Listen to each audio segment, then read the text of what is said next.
I-start mo lang yung record.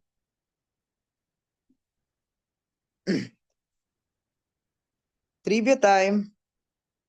Do you know that alluvial soil are found where annual floods have brought rich sediments downstream? Several key breadbasket of early civilization were based on this annual supply of moistures and fertility. Probably the two most famous were the Nile, Tigris, and Euphrates River deltas, forming the Fertile Crescent and the Gingers River Delta. But they can be found all on all of continents.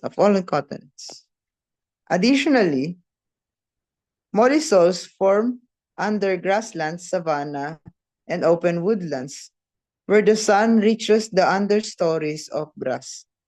Vast grazing herds of deer, bisons, antelopes, wild beasts, elephant, and many more.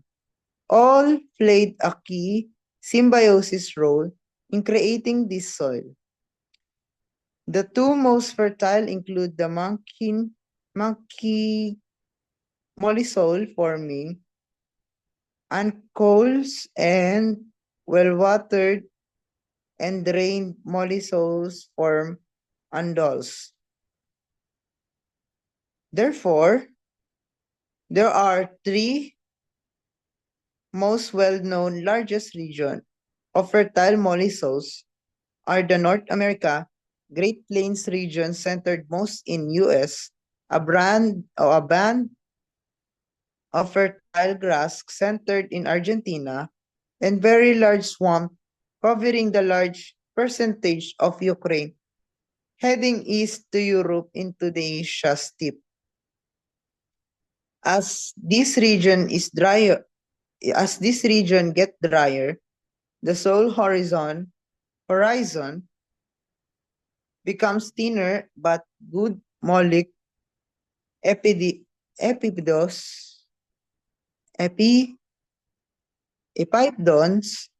can generally be found on all mollisols with at least 10 inches of annual rainfall. However, the drier region are higher susceptible to disinfection when flowed as happened in US Dust Bowl and is still happening around the world.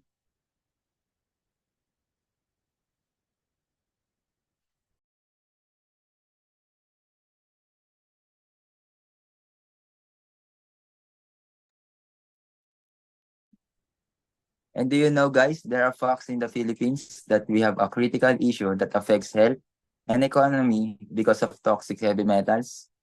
Yes, we have. This is a bad news to our soil, that is the toxic heavy metal contamination in our croplands, because many people don't realize that runoff from the mining and industrial activities is a significant source of soil contamination. It's alarming how these heavy metals seep into our environment. In regions near mining operations and industrial sites, soil contamination with heavy metals such as cadmium, mercury, and arsenic causing distal runoff and improper waste disposal. Crops grown in contaminated soil can absorb these harmful substances, which are then consumed by humans. Rice. A stable crop in the Philippines has been found to contain traces of these heavy metals in some regions. Long-term exposure to heavy metals, even in small amounts, can lead to serious health problems, including organ damage and increased risk of cancer. This contamination not only affects the health of local communities, but also threatens and the country's food exports, as international markets may reject products found to be contaminated. Despite the known risk, mining and industrial activities continue with limited regulation. Communities living near these sites are often unaware of dangers posed by soil contamination, and many rely on their contaminated lands for their livelihood. Without stronger environmental regulation and monitoring, this issue could have devastating consequences for future generations. So many communities in the Philippines remain unaware of dangers lurking in their soil. We need to empower them with information and resources to combat this issue. If we don't act now, the future generation will bear the consequence of our inaction. It's our responsibility to ensure a safer, healthier, and environment for them.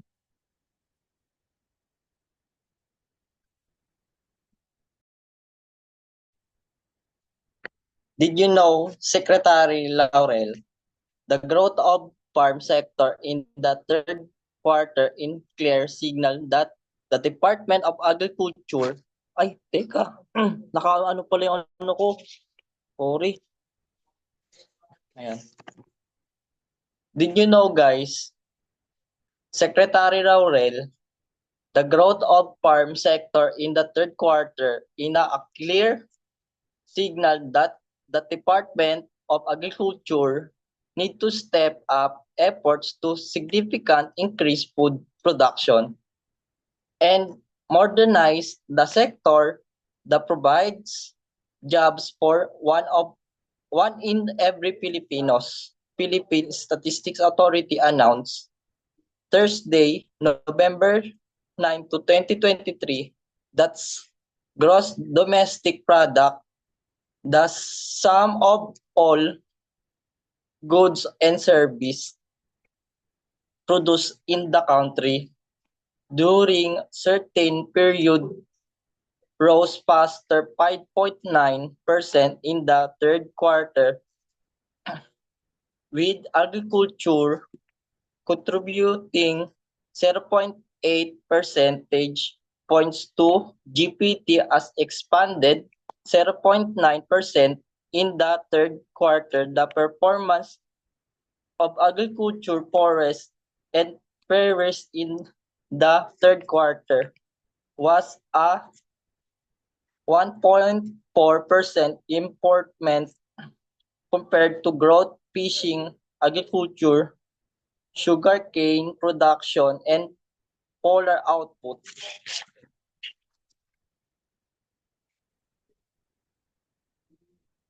Livestock and poultry continued their expansion besides production's challenges posed by the surging African swine fever, flu, and avian influenza. We're thankful that agriculture continues to contribute to economic growth, we should be expanding gross domestic product, given the shine in the increasing food security, certain jobs, reducing poverty, agriculture.